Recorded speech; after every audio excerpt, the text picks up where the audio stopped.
multi-PK na yung gagawin natin. Bali, dalawa yung mag-host sa Mami Shane, 26. yes, dalawa yung host talaga sa 26. So, ganun Totoo yung yan. gagawin. Mag-live doon yung isang division na magla-live sa host, tapos ako, mag-live ako sa 1 to 8. Kung sino yung mag-spokesperson sa 9 to 16, siya yung magla-live doon Exacto. para sa gagawin. Tapos, ang gagawin natin, set tayo ng 15 minutes.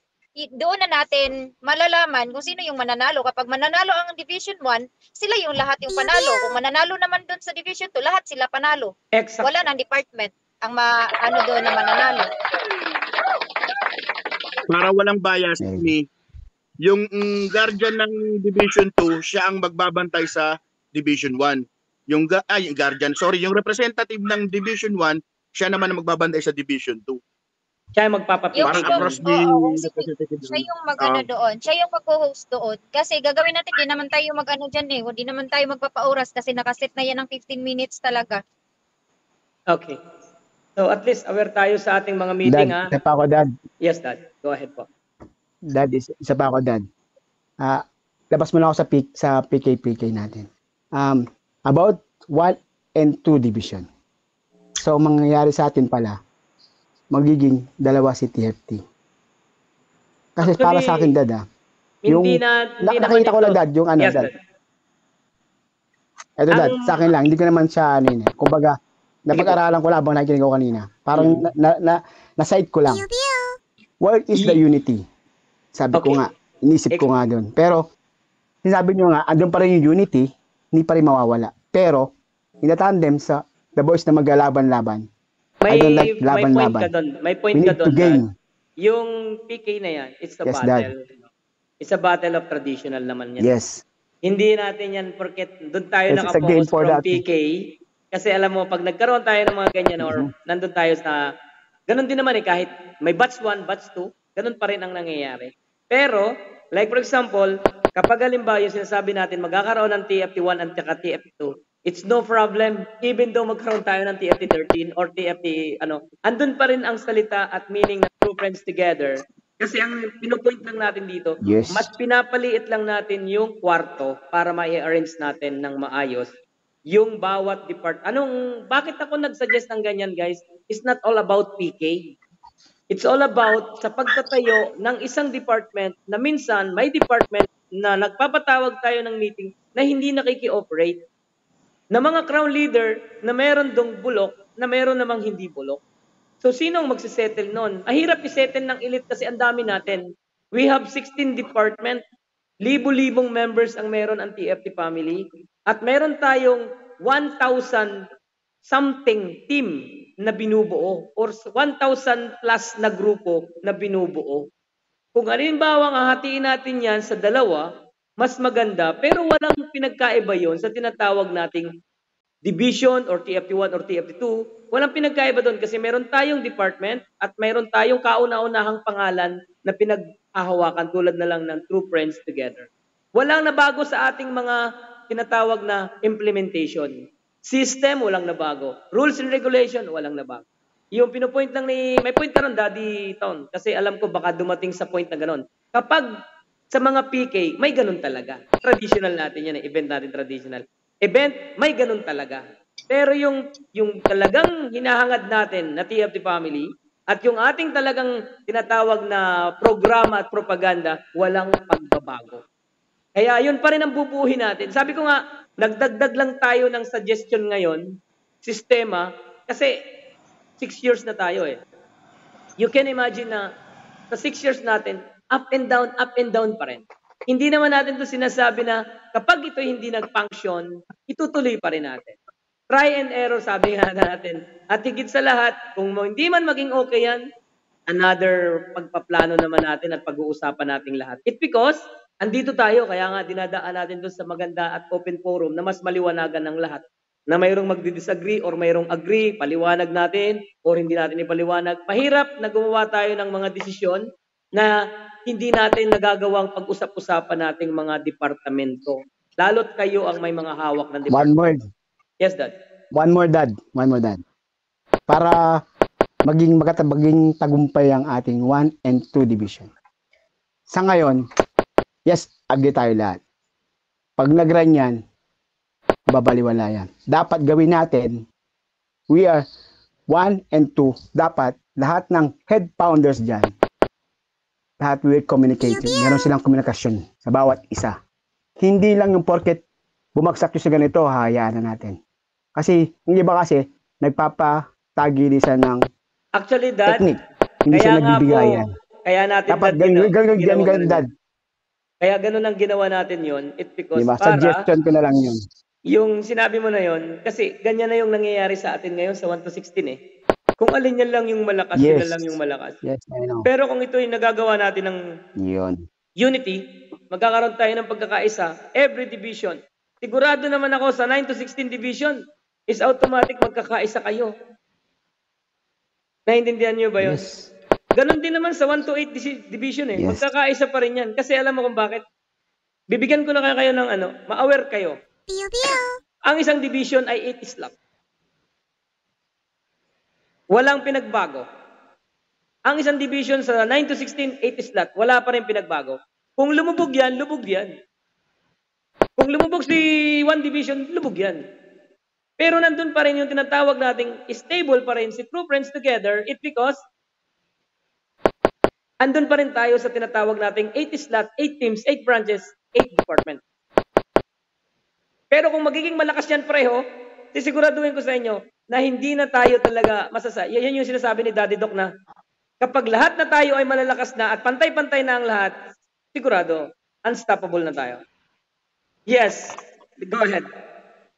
Dad, pwede na bang bumaba, Dad? May pasok pa ako bukas. Ay, hindi pa.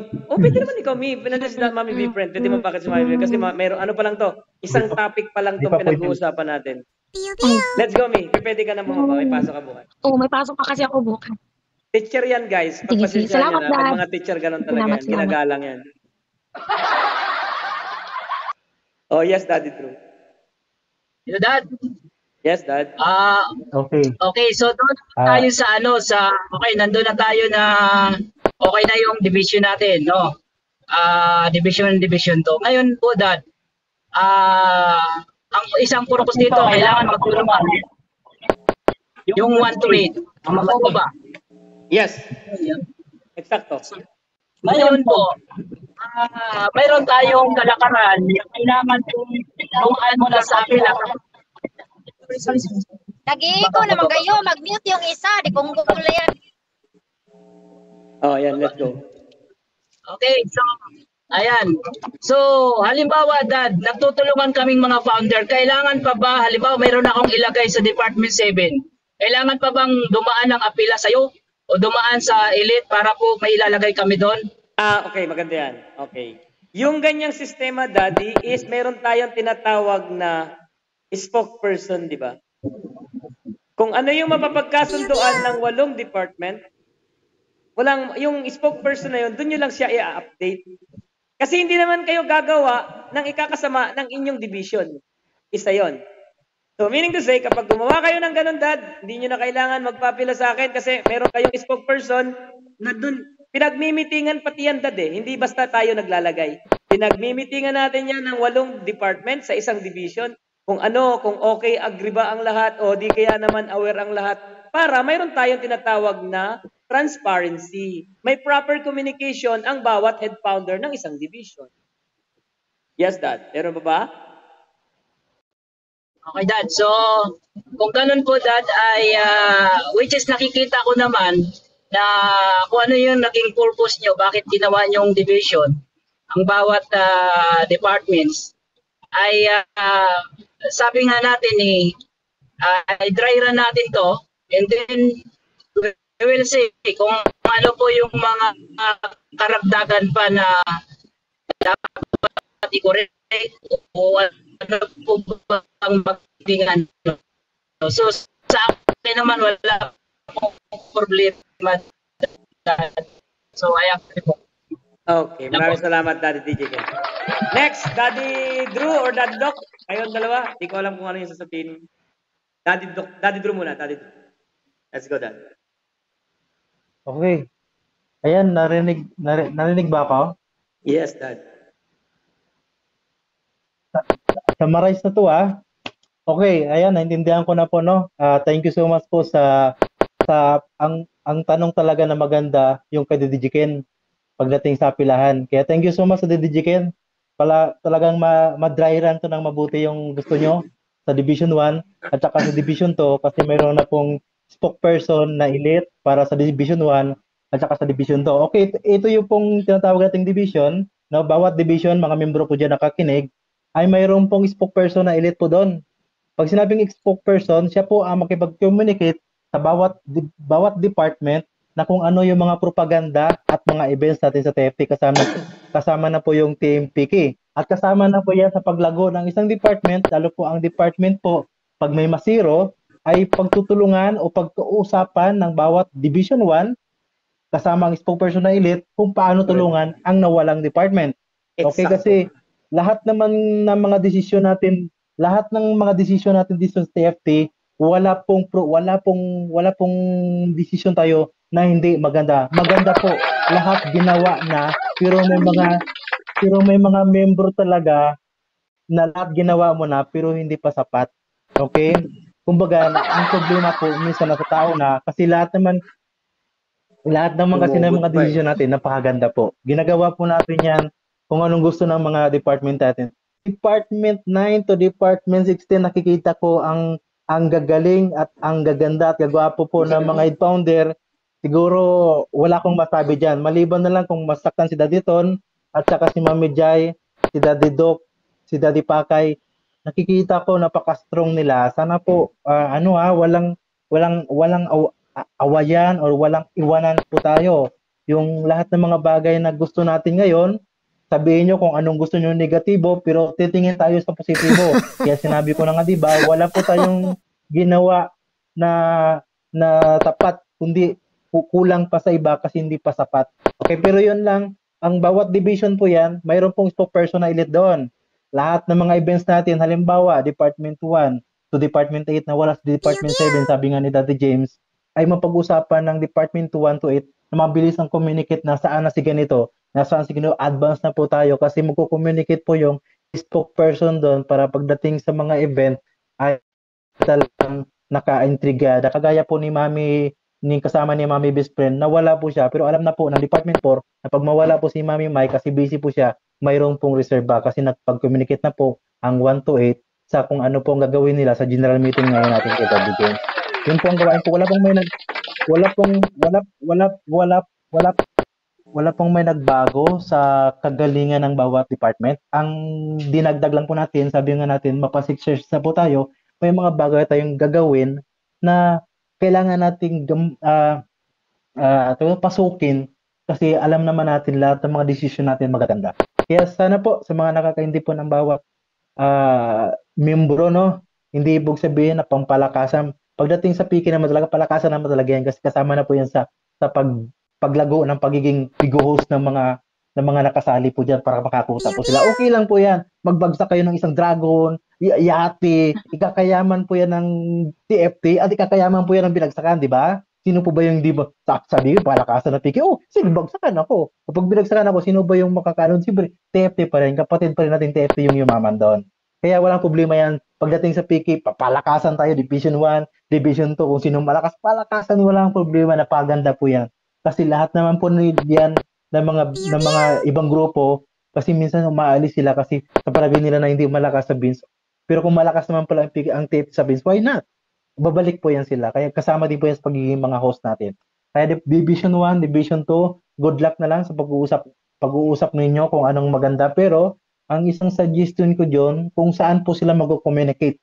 Sa GC ba na pangkalahatan or may sariling GC po sila na mga crown at saka spokesperson na elite? Ay, isa rin yan sa mga...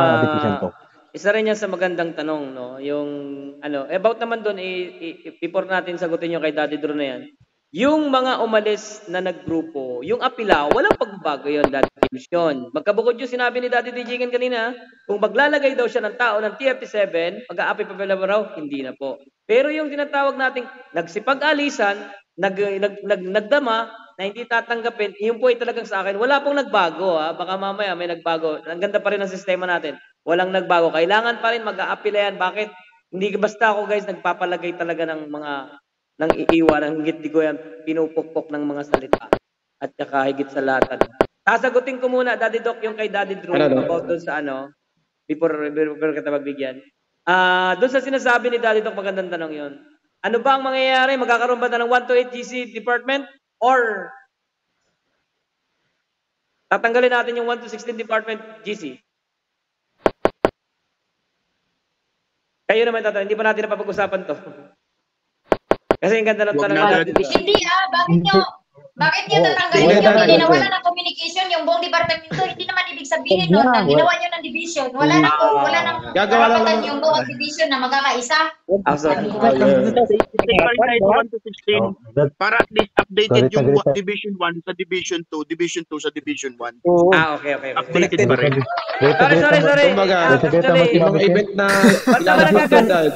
Sa dito yung Daddy James yun. Ako yung nagsatanong, ba't ako yung naaway nyo? Nag-suggest.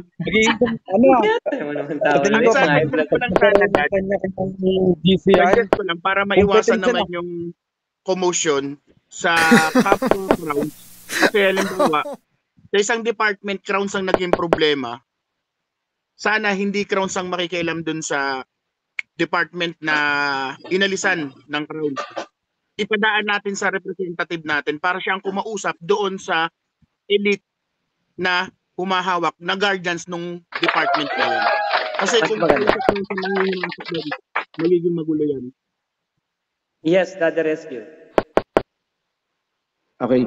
Daddy, doon naman sa apilahan. Ng pangkalahatan. Para yan sa mga labagan ng mga announcement para sa pangkalahatan. Tatanggalin nyo yan. Wala na. Paano kayo? Hindi kapag magpa-event kayo ng 1 to 8, kayo lang kasi kayo lang yung nakakaalam. Sige na. Ako Okay. Daddy James, ganito.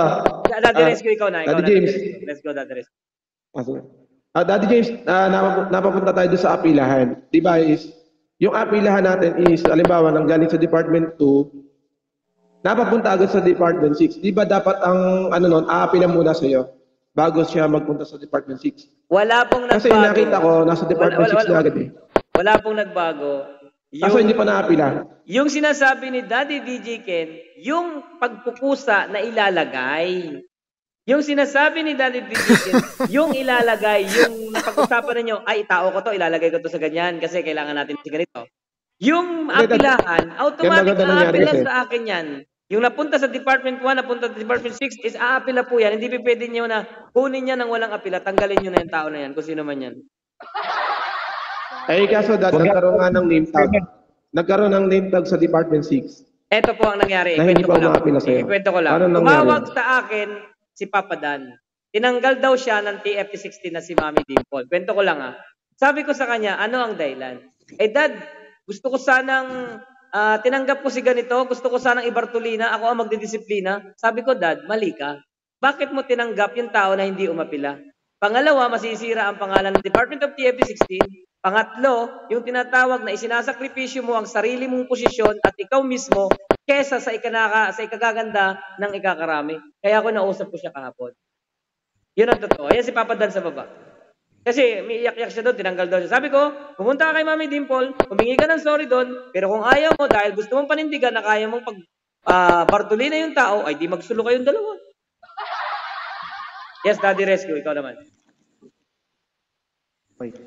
Kasi Dad, nasa Team Apple siya, na si Makulit, na nanggaling sa Department 2 yun, na kinuwagan ng Department 6. Pwede mo naman yan, Dad. Na hindi pa nag-a-apply na sa'yo. Pwede mo yan, Dad.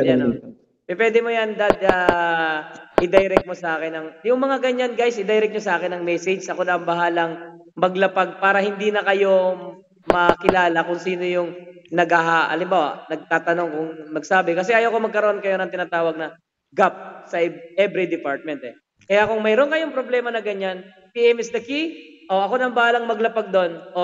Yung anak-anakan ng TFT department, bakit nandyan di nakapila? Yan yung tinatawag natin, kailangan ninyong i-PM lang sa akin. Huwag nyo na natin i-broadcast dito at huwag na natin sabihin na sa GC para maiwasan natin ang komosyon. At ayaw ko magkaroon kayo ng gap, which is mali pa rin yung ginagawa nila ng pagtanggap. Pero, baka naman nagsinungaling yung tao, hindi alam. Kaya ako na lang ang bahala doon. PM nyo na lang ako. Maganda na rin yan, Dad. At least, Okay. ma-aware ko na kayo Okay, sa Dad, ganun. okay. Yes, you're Okay, right. Dad. Any suggestion, Okay, okay. guys, sa ating Ibig sabihin, meron wala pa ba? nabago sa Yes. sistema. Yes, ano, Dad? Walang nabago sa sistema, wala. Okay. Goods yun. Para neutral pa rin yung takbo natin at walang mabago yung rules. Walang nabago doon, sa totoo lang. Tinatry-try lang natin lahat ng pwede natin gamitin para mas maging improvement ang TFT family within 6 years, no? Siyempre, darating yung ikapitong anibersaryo natin, guys. So, siyempre, siguro baka may nabago. Kung wala man nabago, another pagpaplano. Kasi ang TFT family naman is wala naman nawawala eh. Kahit nag-fulfill tayo dun sa ating mga plano. Hindi man tayo nagiging success doon, walang nawawala sa atin. Kasi walang binabago sa dati nating kinagisnan. Yes, Dad. Ako yung mag-a-appeal lang. Anong i-appeal mo? Pwede ako mag-appeal. What if, okay naman siguro na yung dating icon? Okay na siguro. Tanungin mo yung kay Mami Shane. What? About the Sabigos, Mami Shane. Mami Shane? Mami Shane.